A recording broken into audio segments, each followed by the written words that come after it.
ሰላም ውድ የቻናሌ ቤተሰቦች እንዴት ናቸው? እኔ በጣም ደህና ነኝ። ዛሬም እንግዲህ ተመልሰን ተገናኝተናል። ትላንትና እንግዲህ አዲሱ ሀይቅ ነበር ያሳየኋችሁ። ዛሬ ደግሞ እስኪ ወደ 4 ኪሎ አካባቢ ለምን አናይም ብዬ ወደዚህ መጥቻለሁኝ። ከዚህ በፊት አራዳ ፓርክን ሳሳያችሁ አንድ ነገር እንትን ብዬ ነበርና የመኪና ማቆሚያ እና የገበያ ማዕከል እዚህ ችሎት ጋር አሁን የተነሳንበት ማለት ነው። እሱ እንደተመረቀ አካባቢ ነግሬያችሁ ነበርና ምናልባት በዚህኛው መንገድ ያለውን አንድ ቀን አሳያችኋለሁ ብያችሁ ነበር። እንግዲህ ዛሬም ወደዛ ላሳያችሁ ወደዛ ነው የተመለስኩት። እንግዲህ እሱ ተመርቆ እንዳያችሁት አሁን ኦልሬዲ ስራ ጀምረዋል። የፓርኪንግና የንግድ ማዕከል ነው የሆነው። ዋናው አላማዬ ግን ወደዚህ የመጣሁት በዚህ መንገድ ደግሞ እግረ መንገዳችንን እዚሁ አብሮት አካባቢና 4 ኪሎ በምሽትን ምን ቃኛት ነው የሚሆነው። በተለይ ደግሞ እነዚህ 4 ኪሎ አደባባይ ጋር ያለውን እነዚህ የምድር ስር የንግድ ማዕከላቶች አሉና እነዚህ ንግድ ሱቆች ምናምን፣ እንደዚሁም ደግሞ የተወሰነ ስለ አብሮት ላይብራሪም አንዳንድ ነገሮች እናወራለን። እንግዲህ የተነሳሁት እንዳያችሁት ከፍሬንድሺፕ ፓርክ እና በአራዳ ፓርክ መካከል ላይ በሚገኘው የችሎት የፓርኪንግ እና የንግድ ማዕከል ጋር ተነስተን ቀጥታ በዚህ ወደ ባሻ ወልዴ በሚወስደው መንገድ እሷን ትንሽ ቃኘት አድርገን ላይብራሪውን ተከትለን በቤተ መንግስቱ ፊት ለፊት ወደ 4 ኪሎ ነው የምናቀነው። እንግዲህ አዳዲስ ቤተሰቦች ሰብስክራይብ በማድረግ እንድትቀላቀሉ እንጠይቃችኋለሁኝ። ነባሮችም ደግሞ ሀሳብ አስተያየታችሁን እንድታስቀምጡልኝ፣ ቪዲዮ ደግሞ ከተመቻችሁ ላይክ እያደረጋችሁት ለሌላም ቀን ተመሳሳይ ቪዲዮዎች እንዲመጡ ያደርጋልና እሱን እንጠይቃችኋለሁ። እንግዲህ በዚሁ አሁን ወደ ላይ ከፍ ስንል ወይም ደግሞ አሁን በየሄድን ባለንበት አቅጣጫ ማለት ነው ትልቁ ላይብራሪ አለ። ከአፍሪካ 10 ምርጥ ላይብራሪዎች አንዱ ነው እንግዲህ የሚባለው አብሮት ላይብራሪ። በውስጡም 1.4 ሚሊዮን መጽሐፍቶች ይዘዋል። እንደዚሁም ደግሞ 300 ሺህ በላይ እነዚህ የሪሰርች ፔፐሮች ወይም ደግሞ የሀገር ውስጥ መጽሐፍትና የጥናታዊ ጽሁፎች በእንግሊዝኛም እንደዚሁም ደግሞ በሀገር ውስጥ ቋንቋም የተዘጋጁ እነዚህ የጥናት ጽሁፎች እንዳሉት፣ እንደዚሁም ደግሞ ላይብራሪ እነዚህ ህጻናት ውስጡ ላይ ደግሞ የንባብ እንደዚህ የተማሪዎች የአዋቂም የህጻናትን እንደዚህም ደግሞ ለአይነ ስውራኖች ጭምር የራሳቸው የሆነ የተዘጋጀ በተለይ 3ኛው ፍሎር ላይ ከቤዝመንት ጨምሮ 3 ፍሎር ነው ያለው ላይብራሪው እና በጣም ግዙፍ ላይብራሪ ነው። 3ኛው ላይ ለአይነ ስውራን ጭምር የተዘጋጀ የራሳቸው የሆነ የማንበቢያ ስፍራ አላቸው። ከዛ ውጭ ደግሞ እንደዚሁም የመሰብሰቢያ አዳራሽም አለው። እንደዚሁም ደግሞ ብራናዎችም ጭምር አሉ።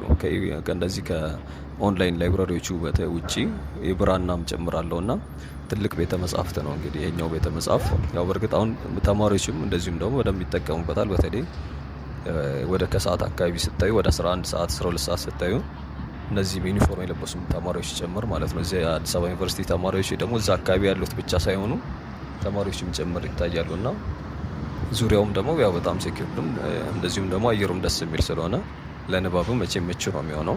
እንግዲህ እሱን እንዳየን በአዲሱ በአምባሳደር ሞል ጋር አድርገን ቀጥታ በግራውንድ ገብተን የተወሰነ በታች በኩል ያለውን የግራውንድ ንግዶች ካየን በኋላ ቀጥታ ወደ እዛ ፕላዛው ጋር ነው የምንወጣው። 4 ኪሎ ሃይላይት ላይ እንዳያችሁት ማለት ነው። ከዛ በኋላ ደግሞ በላይኛው በኩል ወይ ደግሞ ከዩኒቨርሲቲ ጎን ላይ የተሰራ ሌላ አንደርግራውንድ አለ። እሱ በቅርቡ ነው የተከፈተው፣ የቆየ አይደለም። እሱኛው ስርም በደንብ ንግዶች በደንብ የተጧጧፉ አሉ። ኢቭን ባንክ ይጨምራል። የዚህ ስኬት ባንክ እንደዚሁም የተለያዩ ንግዶች፣ ቡና ቤት እንደዚህ ቡና ሻይ የሚሸጡ ማለት ነው። ምግብ ቤት ነገሮችም አይቻለሁ። ሱቆች፣ ስቴሽነሪዎች ምናምን በተለያዩ እንትኖች አይቻለሁ። እንግዲህ 4 ኪሎ በፊት ላይ እንደምታውቁት እዛ አካባቢ ድልድዩ ነው የነበረው፣ የእግረኛ መሻገሪያ ድልድይ ነበረ። ከዛ እነዚህ ጋዜጣ የሚነበብበት እንደዚሁ ማስታወቂያዎች የሚለጠፉበት አሁን የነበሩት። በእርግጥ ጋዜጣ ማንበቢያው አሁን ዘመናዊ ተደርጎ በላይ በኩል ተሰርተዋል። እሱንም የተወሰነ ዙም አድርጌ ያሳያቸዋለሁ። እዛ ፓርኪንግ እና የገበያ ማዕከሉ ጋር ማለት ነው አዲስ የተመረቀው በላይ በኩል እሱ ጋር ተሰርተዋል። እንግዲህ እነዚህን ነገሮች እያየን እስከ ቻልነው ድረስ ወይም ደግሞ እስካቻላችሁ ድረስ እንድትቆዩ ነው የምጠይቃችሁ። እንግዲህ እኔ አዳዲስ ነገሮችን በእርግጥም ሰፈሩ እንኳን በእርግጥ ታውቁታላችሁ። እነዚህ ነገሮች ያኛውን ቃል ገብቼላችሁ ስለነበር በዛም ሪዝን እንደዚሁም ደግሞ የተወሰነ ሃይላይት ምን እንደምናይ እንደ ማስታወቂያ ያክል የተወሰነች ያክል ማብራሪያ ለመስጠት ያክል ብዬ በድምጽ የገባሁት አዲስ ነገርም ወይም ደግሞ ያን ያክል እንትን ነገር ስላልሆነ በምታውቁት ነገር ላይ የረጅም ሰዓት እንትን እንዳለለባችሁ እንደዚህም ደግሞ አንዳንዶቻችሁ የረጅም ሰዓት በድምጽም ስለማይመቻችሁ ምናልባት ብዙም አልቆይምና እስከቻላችሁ ድረስ እንድታዩ ግን እጠይቃችኋለሁኝ። ሀሳብ አስተያየታችሁን ኮመንት ላይ አስቀምጡልኝ። ምናልባት የምትፈልጉት ከሆነ ዙሪያውን በደንብ ረዘም ያለ ቪዲዮ ወይ ደግሞ ከድምጽ ጋር እሰራለሁኝ። እንደዛ የምትፈልጉ ካላችሁ ምናልባት ማለት ነው ሌላ ቀን ተመልሰ እንደዛ እሰራለሁ። ለዛሬ ግን እኔ እዚሁ ጋር ነው የምሰናበታችሁ። ታክሳችሁ ስለተከታተላችሁኝ አመሰግናለሁ። መልካም ጊዜ እንዲሆንላችሁ እመኛለሁኝ። ቻው፣ መልካም ጊዜ። ነገ በሌላ ቪዲዮ እመጣለሁኝ።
What